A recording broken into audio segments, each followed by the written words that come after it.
अस्सलामुअलैकुम। किसी भी मखसूस लिटरेरी वर्क को एनालाइज करने के बहुत सारे तरीके हो सकते हैं, जिनमें एक बहुत ही इम्पॉर्टेंट तरीका यह है कि कोई भी लिटरेरी थ्योरी आप किसी भी पर्टिकुलर लिटरेरी वर्क के ऊपर अप्लाई करें। नंबर सेकंड तरीका जिसे हम आज डिस्कस करेंगे वो ये है कि आप कुछ बैकग्राउंड ले लें किसी पर्टिकुलर लिटरेरी वर्क का। कुछ ऐसी टर्म्स होती हैं कि जिनकी बेस पर आप किसी लिटरेरी वर्क को एनालाइज करते हैं। जब तक आपके अंदर या आपके पास उन लिटरेरी टर्म्स की थॉरो अंडरस्टैंडिंग नहीं होगी, आप किसी भी लिटरेरी वर्क को अच्छे तरीके से एनालाइज और इंटरप्रेट नहीं कर सकते। तो आज की इस वीडियो के अंदर हम चंद ऐसी टर्म्स को डिस्कस करने वाले हैं कि जिनको इस्तेमाल करते हुए आप एडिपस रेक्स बाय सोफोक्लिस, जो कि एक क्लासिकल ट्रेजेडी है, उसे अच्छे तरीके से इंटरप्रेट और एनालाइज कर सकते हैं। तो हायरार्की में जो नंबर फर्स्ट टर्म है वो हमारे पास क्लासिसिज्म की टर्म है। अब क्लासिसिज्म की जो टर्म है वो बहुत ज़्यादा इस्तेमाल की जाती है जो लिटरेरी सर्कल्स हैं उनके अंदर। अगर जनरली देखा जाए तो क्लासिसिज्म को क्या कहा जाता है, क्लासिसिज्म का मतलब क्या है। क्लासिसिज्म क्लासिकल ऑथर का राइटिंग स्टाइल है। अब इसके अंदर उनके रूल्स आते हैं, उनके मोड्स आते हैं, उनकी कन्वेंशंस आती हैं, उनकी थीम्स आते हैं या उनकी सेंसिबिलिटीज़ आती हैं। तो हम कह सकते हैं जनरली कि classicism is the writing style of classical authors.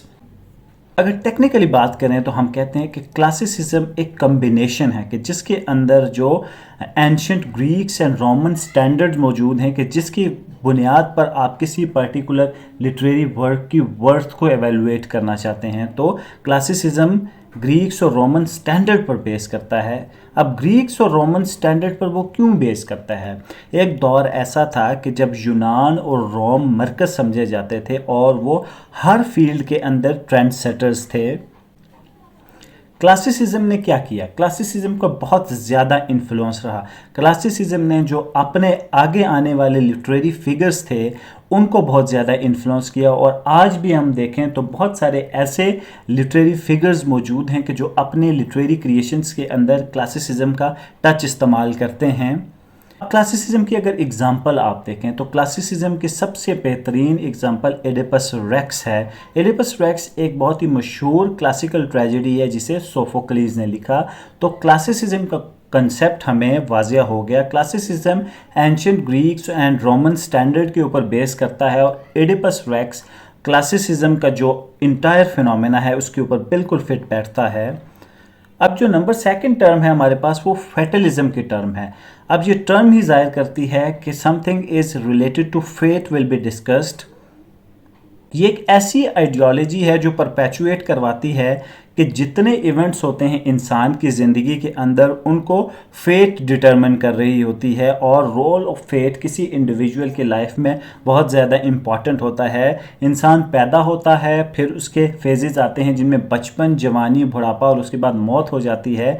तो पैदाइश और मौत के दरमियान के जितने इवेंट्स होते हैं वो प्री डिटरमिन्ड होते हैं, वो पहले लिख दिए जाते हैं और फेट उन्हें डिटरमिन कर रही होती है। तो हम कह सकते हैं कि फेटलिस्ट या फेटलिज्म पर यकीन रखने वाले ये कहते हैं कि जो रोल ऑफ फेट है वो अल्टीमेट है, जो इंडिविजुअल की अपनी लिबर्टी है वो बहुत ज़्यादा लिमिटेड है।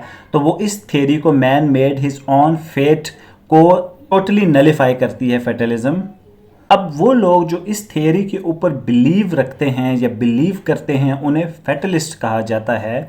अगर हम हिस्टोरिकल पर्सपेक्टिव में देखें तो एक बहुत ही मशहूर फेटलिस्ट गुजरे हैं जिन्हें उमर ख़याम कहा जाता है।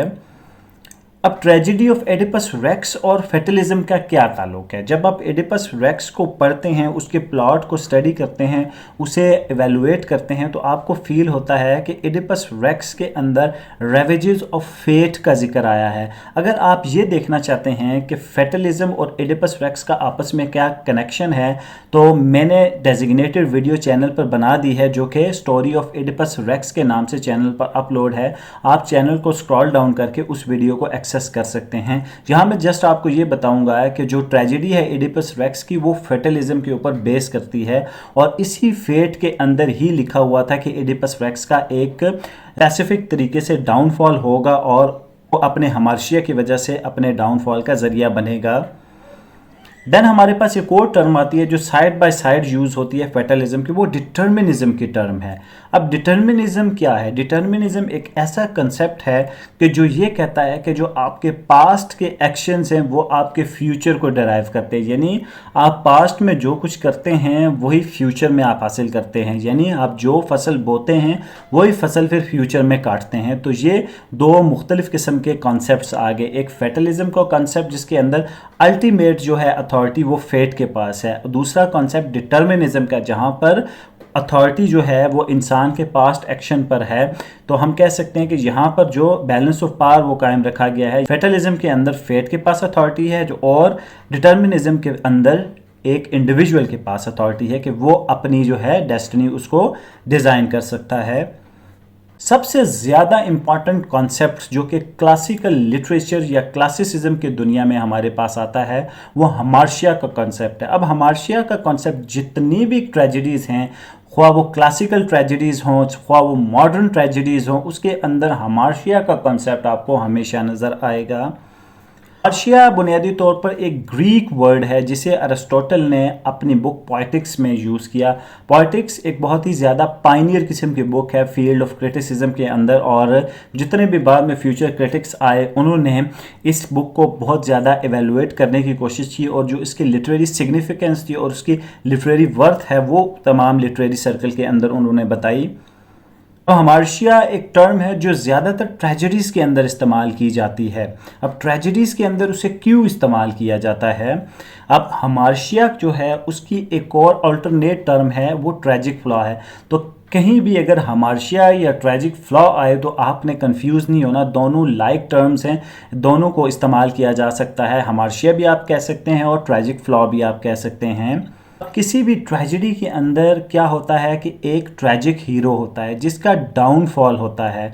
तो हमार्शिया बुनियादी तौर पर एक एरर ऑफ जजमेंट है उस ट्रेजिक हीरो का, और इस एरर ऑफ जजमेंट और हमार्शिया की वजह से उस ट्रेजिक हीरो का डाउनफॉल होता है। This error of judgement results in the downfall of tragic hero. अब यही जो एरर ऑफ जजमेंट है हम पहले भी डिस्कस कर चुके हैं, वो ट्रेजिक हीरो के डाउनफॉल का सबब बन रहा होता है। एरर ऑफ जजमेंट हम जानते हैं कि रोज़मर्रा का फिनोमेना है। हमारी लाइफ के अंदर हम देखें तो हम चाहे जितने परफेक्ट या जितने एक्सपीरियंस्ड हों, हम बाज़ चीज़ों के अंदर एरर कर जाते हैं, और एरर ऑफ जजमेंट की वजह से हमें बहुत नुकसान उठाना पड़ता है। लिटरेचर के अंदर एक बहुत ही इंपॉर्टेंट चीज़ होती है जिसे रिलेटिबिलिटी कहते हैं।